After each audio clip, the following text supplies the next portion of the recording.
Jumpa kembali dalam program Bible Everyday. Saya mengajak Anda belajar di Mazmur pasal 134. Dan ini merupakan penutup daripada nyanyian ziarah yang kita temui di Mazmur pasal 120 hingga di pasal 134 ini. Saya pernah menyatakan kepada Anda, tapi saya akan mengulanginya lagi, bahwa memang nyanyian ziarah ini adalah nyanyian yang dilakukan atau dinyanyikan ketika orang-orang pergi ke Yerusalem. Tepatnya adalah pada waktu perayaan-perayaan penting di sana. Paling tidak 3 kali setahun bangsa Israel, mereka semuanya berbondong-bondong dari semua kota yang ada di wilayah Israel untuk pergi ke Yerusalem. Untuk apa? Mengadakan upacara-upacara keagamaan, peringatan hari raya yang Tuhan sudah tentukan kepada bangsa Israel. Misalnya ketika hari raya Paskah atau hari raya roti tidak beragi, hari raya pondok daun dan seterusnya. Lagu-lagu ini dinyanyikan, nyanyian ziarah ini dinyanyikan. Dan biasanya sepanjang kegiatan selama ziarah itu hendak selesai ditutup oleh Mazmur pasal 134 ini.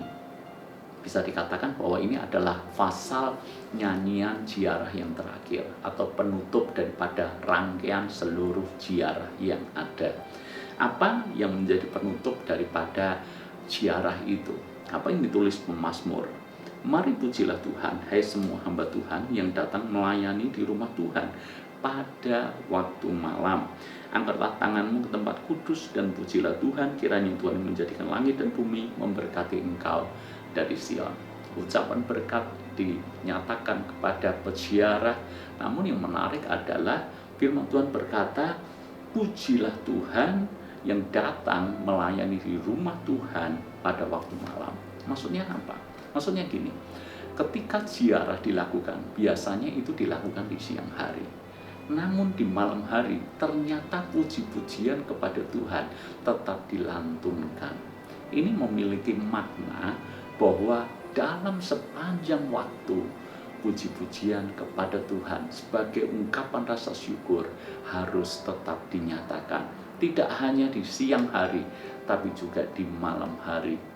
Tidak hanya dari matahari terbit sampai terbenam, tetapi juga di malam hari. Nyanyian pengagungan kepada Tuhan selalu dinyatakan. Apa aplikasinya dalam hidup kita semuanya? Kalau kita berbicara soal mengucap syukur, kadang-kadang kita mengucap syukur ketika dalam tanda kutip kita berada di waktu siang saja. Ketika kegelapan mulai terjadi, malam mulai tiba, apakah kita masih bersyukur kepada Tuhan? Kadang-kadang kita bisa bersyukur ketika semua keadaan baik, sesuai dengan apa yang kita harapkan, sesuai dengan apa yang kita inginkan. Namun begitu keadaan berbalik arah, apa yang kita inginkan tidak terjadi, justru sebaliknya, hal-hal yang kita tidak inginkan itu justru menimpa kepada kita, mulailah kita mengeluh. Maka firman Tuhan ini menjadi pengingat, bukan seperti itu cara kita mengikut Tuhan. Mengikut Tuhan artinya memuji Tuhan di sepanjang waktu, dari pagi hingga malam, malam berganti pagi dan seterusnya. Ucapan syukur harus selalu keluar dari hati kita. Bahkan di saat kondisi sepertinya tidak memungkinkan untuk kita bersyukur.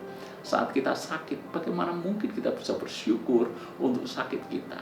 Ketika kebangkrutan terjadi, bagaimana mungkin kita bersyukur untuk kebangkrutan kita? Ketika posisi kita cenderung stagnan atau bahkan turun, bagaimana mungkin kita bersyukur dengan keadaan seperti itu? Namun inilah yang Tuhan ajarkan kepada kita semuanya. Mari kita memuji di sepanjang waktu. Tidak hanya di siang hari, tapi juga di malam hari. Kalau kita mengasihi Tuhan di sepanjang waktu, memuji Tuhan di sepanjang waktu, itu menunjukkan bahwa kesetiaan kita kepada Tuhan bukan karena apa yang kita dapatkan, tetapi memang hati kita mengasihi Dia dengan tulus. Situasi boleh berubah, namun pastikan hati kita tetap untuk Tuhan selama-lamanya. Mengucap syukurlah di dalam segala keadaan. Sebab itulah yang dikehendaki Tuhan Yesus bagi kita semuanya. Selamat mengucap syukur. Tuhan memberkati.